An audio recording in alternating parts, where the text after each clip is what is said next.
In the movie Big Short, the third group that was betting against the housing market was the guys from the Brownfield Capital Fund.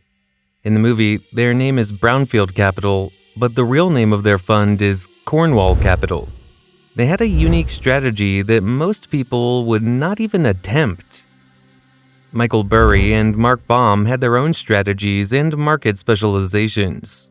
Charlie and Jamie believed that the best way to make money on Wall Street was to seek out whatever Wall Street believed was least likely to happen and bet money on it happening.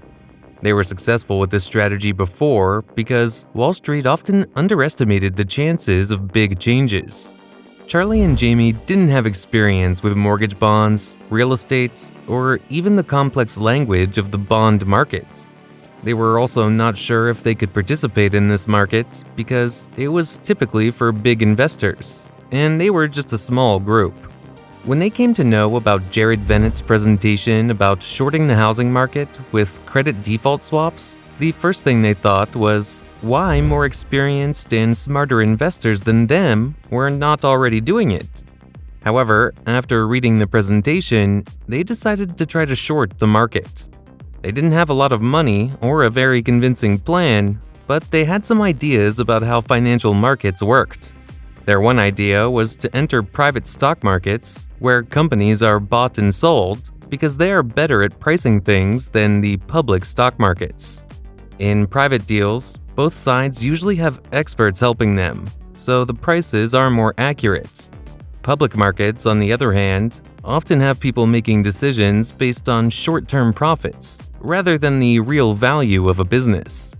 Also, the investors in the public market do not look at the bigger picture. For example, an investor in the US stock market only focuses on the US market, and a Japanese market investor focuses only on the Japanese market. Very few people were able to look at the bigger picture and figure out the impact of the Japanese or European market on the US market, and vice versa. So, when they started their firm, Cornwall Capital, in 2003, they wanted Cornwall Capital to find opportunities where the market was not working efficiently, and they planned to do this not just in one type of investment, but in various markets globally, with stocks, bonds, currencies, and commodities. They soon stumbled upon their first big opportunity, a credit card company called Capital One Financial. Capital One was a credit card company that was good at lending money to people with poor credit scores. They were in the business of providing credit cards, not home loans, but they dealt with similar kinds of customers who would later have problems with their home loans. In the 1990s and early 2000s, Capital One claimed to be better than others at figuring out if people with bad credit could be trusted to pay back their credit card bills. They thought they were better at predicting the risk of lending to such people. They had a good reputation in the market because they had survived a tough time when many other similar companies went out of business. However, in 2002, their stock price took a big hit. The market was worried that they might not be as good as they claimed and that they were hiding their financial problems. Some even suspected them of fraud. Regulators were investigating the company, and their chief financial officer resigned. This raised doubts in people's minds. Over the next 6 months, the company still made money, but its stock price stayed low, around $30 a share. There was a lot of uncertainty about the company's true value. Charlie and Jamie researched the situation, talked to people, and even tried to meet with the company's executives. After researching the company, they eventually felt that either the company was run by crooks and was worthless, or the company had strong fundamentals and its stock was vastly undervalued by the market.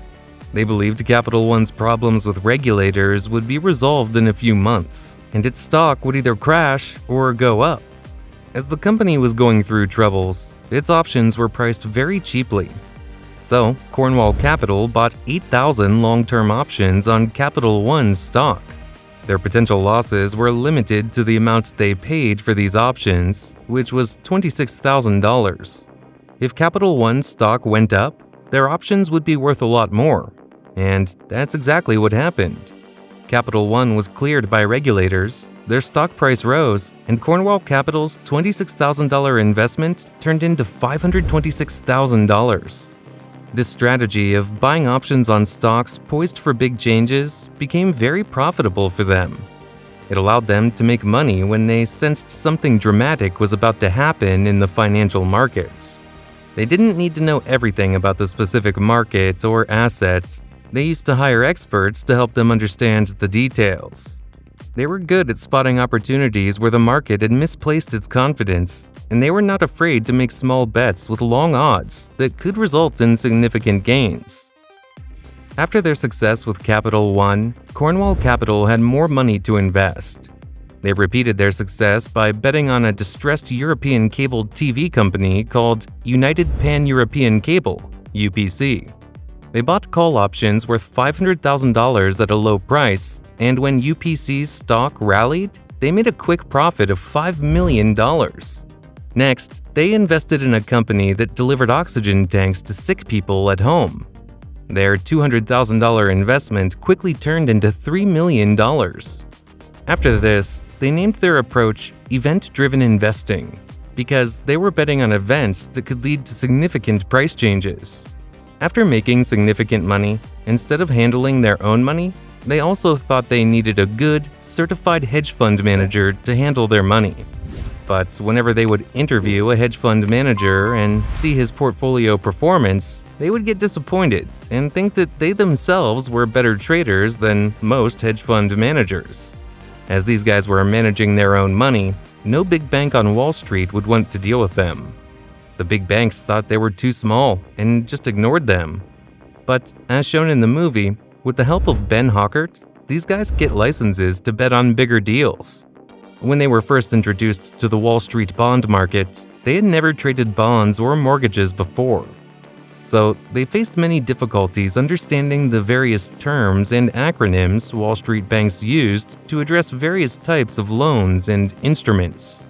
But the very same thing turned out to be a blessing for them. As these guys were curious, they learned each and every term on their own and studied each aspect of mortgage-backed securities and CDOs. It took them some time to learn, but eventually they figured out that these MBS and CDOs were filled with worthless mortgages.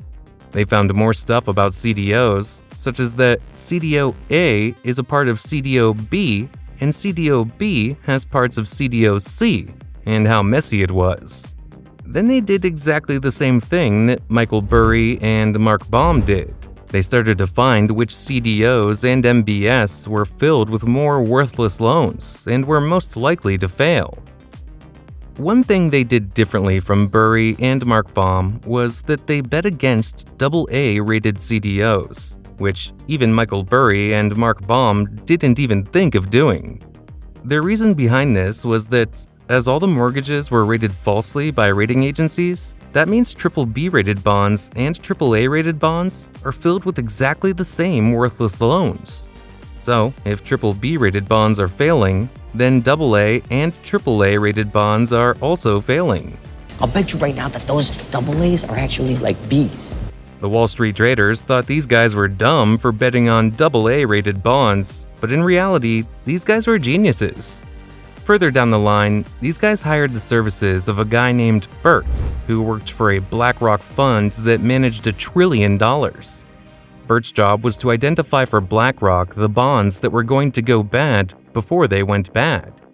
When they showed him their bet against AA-rated CDOs, Bert said to them, "You people are the only ones who have bet against AA CDOs." When Bert analyzed their CDOs carefully, he figured out that these guys had inadvertently invested in synthetic CDOs. Synthetic CDOs. What did you Synthetic CDOs. Synthetic CDOs. That is crazy. These synthetic CDOs were most likely to fail because they had a swap contract that Michael Burry bought. If you want to learn more about CDOs and how they work, then subscribe and check out this video on the channel. By January 2007, with their tiny $30 million fund, these guys were putting on bets that were multiples of the capital they had. Their biggest positive was that they accepted they knew nothing and were curious enough to learn about the investment they would make. They would go to any extent to learn about the potential investment by calling people, not giving up when they faced insults and got laughed at by Wall Street bankers. The thing that kept them going was that they figured out everything was wrong at the core of the financial system, and nobody was paying attention. As the movie itself says, in the beginning, a few outsiders could do what the big Wall Street traders couldn't do because they just looked. The Cornwall Capital guys did the same and just looked through the details of these MBS and CDOs. This is how these two guys played out their brilliant strategy during the 2008 crisis.